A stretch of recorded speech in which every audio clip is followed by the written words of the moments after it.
Crash Bandicoot is a video game franchise formerly developed by Naughty Dog and published by Universal Interactive Studios for the Sony PlayStation.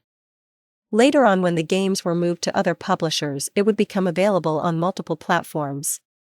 Once upon a time, Crash Bandicoot was basically the PlayStation's equivalent of Mario and Sonic. Today we look at the game where our lovable Bandicoot crashed onto the scene.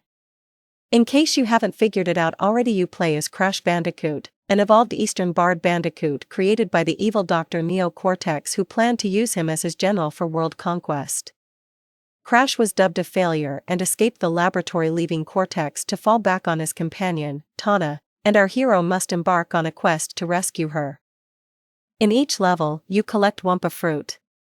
Collect 100 and you earn an extra life. You can find some on the ground, but they're usually in crates that Crash can open. Some crates contain an extra life and a witch doctor mask called Aku Aku. He always sounds like he's in the middle of a really complicated tongue twister when you summon him, who protects Crash. Collect 3 and you become invincible temporarily, laying waste to your enemies and collecting items by simply approaching them. Some levels contains 3 crates with a picture of Tana. Finding all 3 will bring you to a bonus stage. There are over 30 levels in the game overall, some reoccurring themes, not just in the game itself but the franchise as a whole. The earliest example of this comes in levels 4, 5 and 8. Level 4 introduces the boulder chase stages, and of course they add some crates on the road you're running down. Like you're really going to try for them with impending death behind you. Level 5 is a water world level which will make a return in the sequel, and level 9, Hog Wild, is where you ride on an animal for the remainder of the level.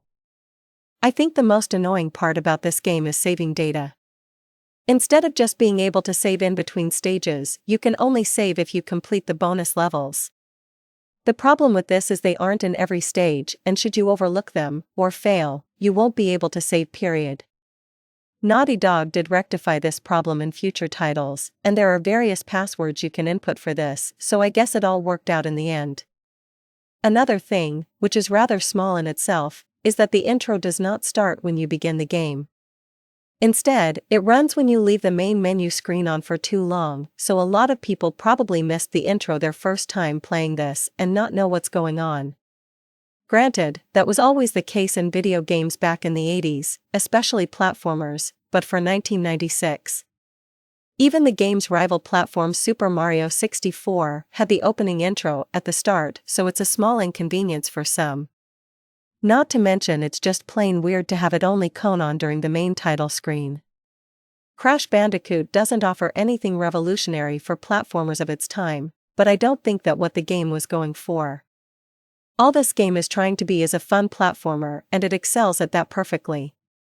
So, if you're a fan of platformer games, I recommend Crash Bandicoot for your gaming pleasure. Get it?